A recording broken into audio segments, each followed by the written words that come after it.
So here we are, round 2 of this 3-part series, and we still have 8 teams to go. The Just Disc League, Keith Merrill Fan Club, Disciplinarians, Disco Kitties, Rough Delinquents, Guardians of the Frisbee. JV's team still doesn't have a name yet.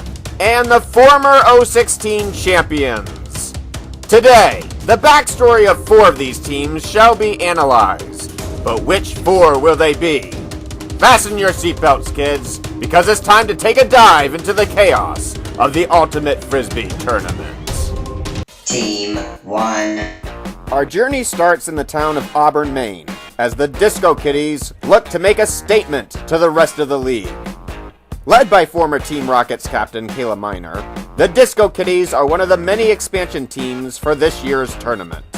Young, determined, and a will that will drive her to mow down any defenseless team to the ground. Kayla is a terrifying player, one who is out to prove the world wrong every time she takes the court. Her first appearance was back in 2016, when she led Team Rocket in the professional tournament. Spectators mocked and teased the Rockets captain, saying that she was too slow, too inexperienced, and would never be able to keep up with the professionals in the 016 tournament. Rather than being discouraged, or crying like most people would, Kayla used her criticism as a motivation to strike back and shut her critics up as she scored 3 times against the unexpected and had a strong performance against the expendables, proving that she was for real and that nobody was going to stop her from flourishing in the Ultimate Frisbee League. Now Kayla looks to lead her second team, with hopes to do more damage in the 2017 year. Amazingly, as if by sheer chance, Kayla drafted Rockland High School rookie tight end Austin Lewis, who happens to be Kayla's boyfriend as well. But I'm sure that had nothing to do with him coming to the Disco Kitties. Quick, tall, and good coordination when catching, Austin looks to compete with Jordan Jones, Rachel Latella, and Troy Martin for Rookie of the Year, and has the tools to do just that. Now that the cute couples were on the same team, the Disco Kitties needed a few chaperones to complete their roster, and began with the signing of former It's Hip to Be Circular star receiver Cassie Bernier. Unlike most free agents, Cassie wasn't interested in making a return to the field, and told league commissioner Kyle Burton that she would not be playing in the 2017 year. However, things changed when team captain Kayla Miner contacted the star receiver, and through a touching speech, cunning words, and hours upon hours of reasoning, pleading, and begging, Cassie gave in and joined the Disco Kitties as their third player. Quick, intelligent, and amazingly talented, Cassie was a huge contributor to her former team in the amateur league, and helped It's Hip to Be Circular take second place back in 2016. Now Cassie looks to bring that talent to her new team, with hopes that she can help the Disco Kitties finish in the top 4. The Disco Kitties were not done, however, and continued to add youth to their team by drafting rookies Evan Gay and KC. Evan is definitely a talented competitor in the game of Frisbee, and made quite the impact for his college team. Little is known, however, about KC, making it a challenge to speculate how good this new competitor will be. When asked about what KC brought to the Disco Kitties franchise, Kayla clarified the media speculations by saying, "I have no idea. I think he said he hasn't played before, but he's really good at all the other sports I've seen him play, and he's a really fast runner and pretty tall, which I think will give us some advantage in some ways." LOL. So basically she gave us nothing. So I guess we'll just have to wait and see how he makes the transaction to Frisbee. At this precise moment in time, the Disco Kitties stay at a 5-man roster, and currently are in no rush to pick up their 6th player. However, with free agents such as Dave Klein, Jeremy Hunter, Ryan and Solomon Perry still available, the Disco Kitties have options to add their final player for the 2017 season. The Disco Kitties are a young team that shows promise, but could use a good solid sprinter to add to their franchise if they want to go deep into the playoffs. Will the Disco Kitties make their mark in history and go down as the best team in 017? We will see. But with a capable captain and a talented supporting cast, the Disco Kitties should be a good, solid competitor in the 2017 season. Team 2. Our journey continues in the town of Brunswick as the world champions get ready to defend their title. Formerly the Sons of Flynn, these 5 warriors were fierce in 016 and managed to go undefeated in the 2016 tournament. Unlike the other 7 original teams this year, the Sons of Flynn wanted a change from their Tron legacy and underwent an epic transformation from the Sons of Flynn to the Numbers.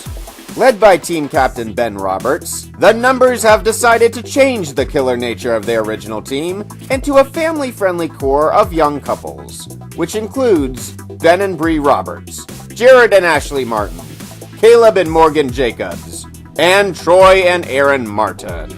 Still, even with this change of focus, the Numbers are still a rough competitor and plan to use their new family as an advantage against the rest of the league.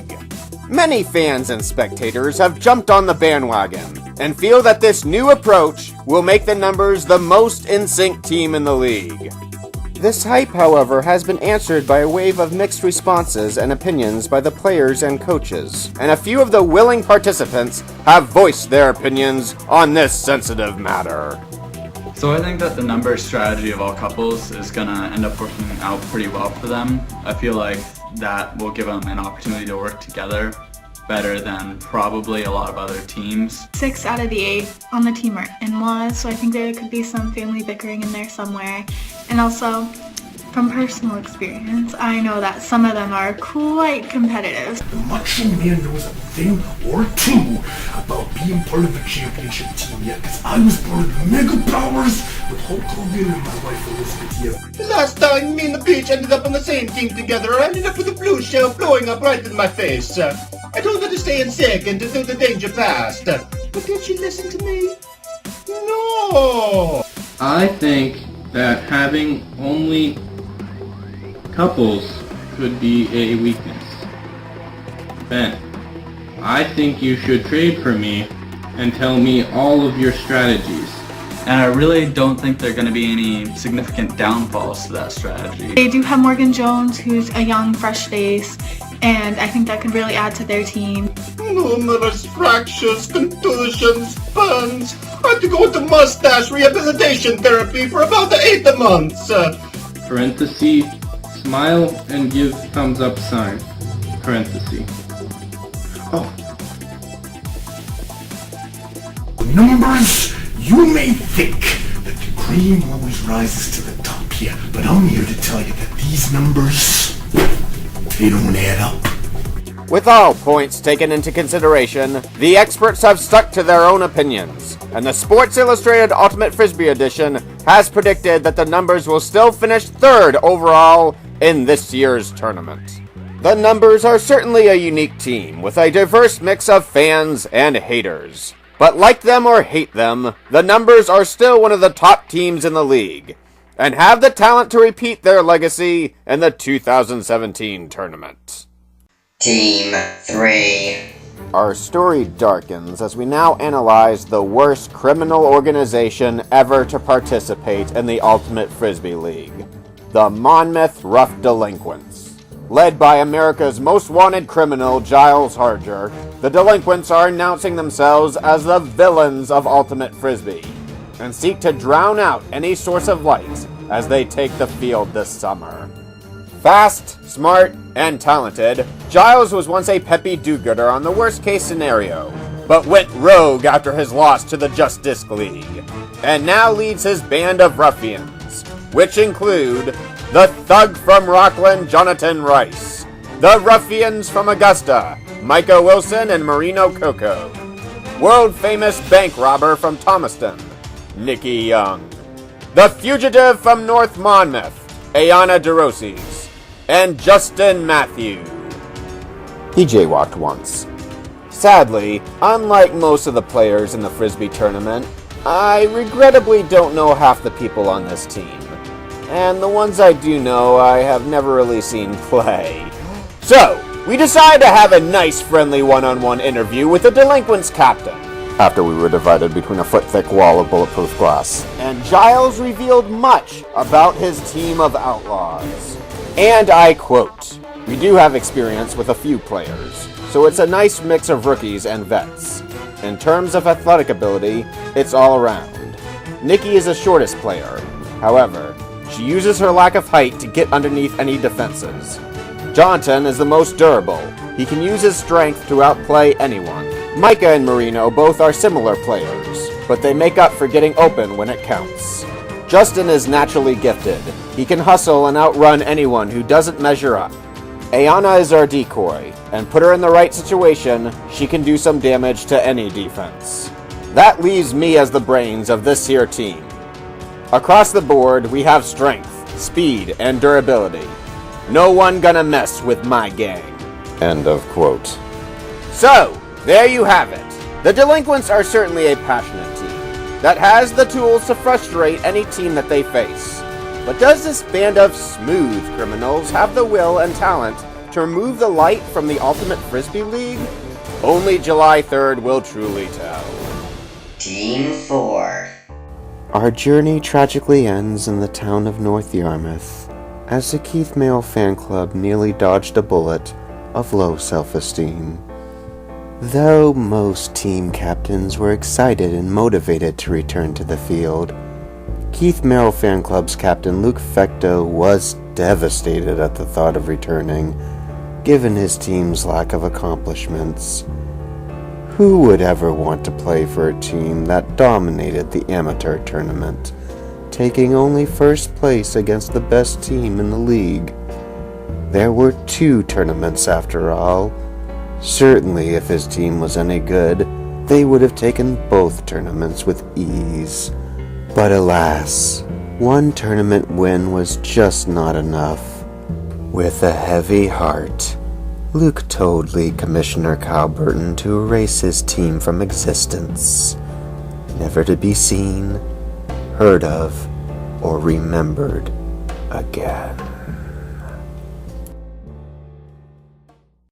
But then, just as all hope seemed lost, a hero pulled up in his 2000 Chevy, motivated Luke with his tough love, and told him that his team was playing in the tournament whether he liked it or not.